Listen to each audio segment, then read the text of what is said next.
Today we have a 12 by 36 inch wood board that I picked up at Hobby Lobby.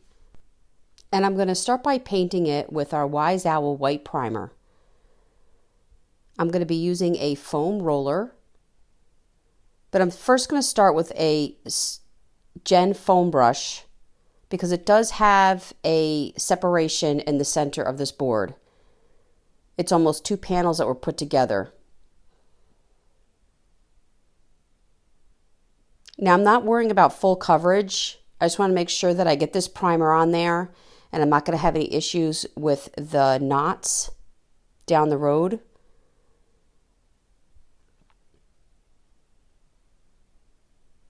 And I just wanted a nice bright background as I'm going to be applying tissue paper. And it's just going to give your tissue paper image the best quality you can get by having a brighter background. And I'm not going to have the knots bleeding through. So I'm going to take this Gen foam brush and really make sure that one knot over here is down there at the bottom is filled in nicely with this primer, and this will block the knots from bleeding through. Today I'm going to be using Curly Queen. I absolutely love this tissue paper. I've had it for a while and just could not really think of a way to use it, and I decided to just go ahead and make a board out of it. I'm first establishing that crease in the center, and I'm going to be using my 1 hour enamel sample because I really want to know how much use you can get out of this little sample. And I'm using my 2-inch Wise Owl angled brush, premium brush. All these things you can find at chalkitupfancy.com. And I'm going to start by giving a generous amount of the 1 hour enamel on the one side.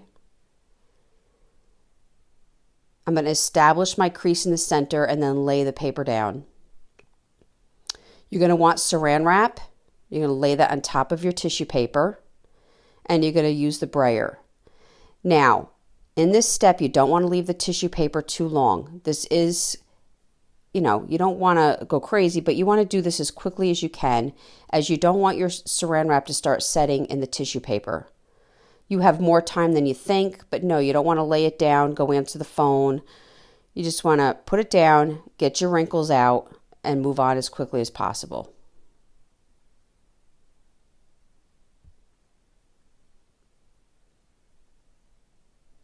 At this point, I'm going to flip over my tissue paper and do the other board. Again, I'm going to be doing a generous amount of my 1 hour enamel.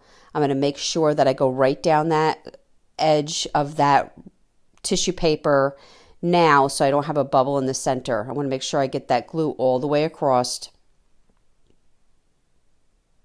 And I'm going to lay it down and do the same process. Lay down the saran wrap, take my brayer, roll it all off, and then lift my saran wrap. You don't want to overwork your tissue paper or rub it. The saran wrap is really just a barrier and giving you that moment to try to get the wrinkles and bubbles out. Now, as this dries, your tissue paper is going to stretch. So you're still going to see probably bubbles and wrinkles, but as it stretches, as it dries, it's going to pull out any other remaining imperfections, and it does dry quite nicely. And now I'm going to do my last coat of the 1 hour enamel clear.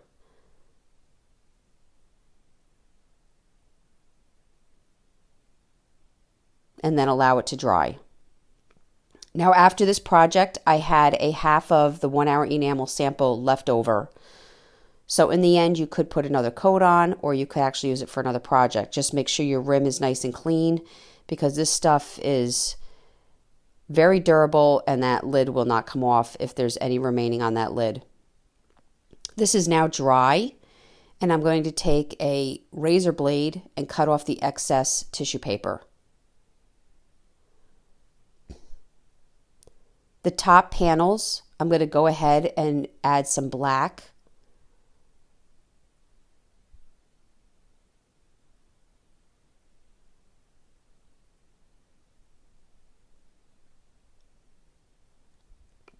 And depending on how close you want to get it in color to your poster, you could add maybe some green in there, you know, different colors if you wanted to, just to blend your paper. But I'm just going to go ahead and just do this black and just add some of my own detail.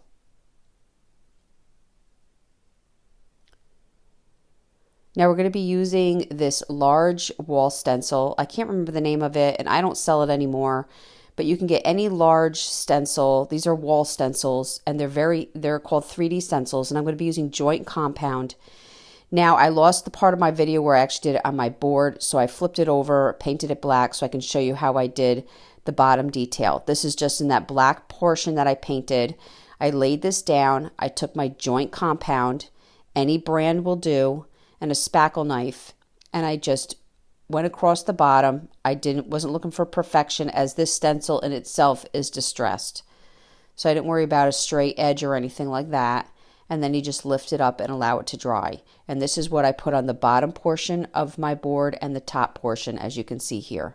This is now dry. My joint compound has now dried. And I'm going to be using our mesh stencil. And it reads, I am who you say I am. This is by a maker studio. We do have these for sale at chocolatefancy.com. And I just cut off the flowers, and I'm just using the wording, I am who you say I am.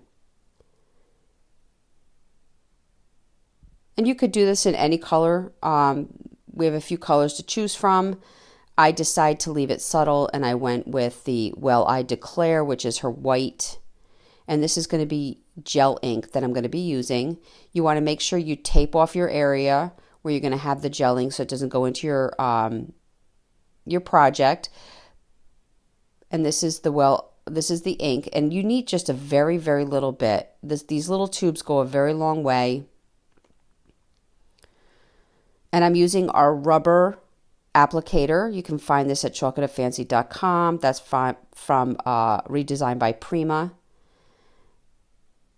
And you're just going to glide your ink across the mesh stencil, just giving a little bit of pressure so that you fill in all the screen. But you don't want to overwork this either, and you want to very gently take off your tape. I had the tape mostly adhered to the stencil itself. You want to lift up your stencil, and then you want to immediately put it in water and get it ready to clean and dry it with the sticky side up.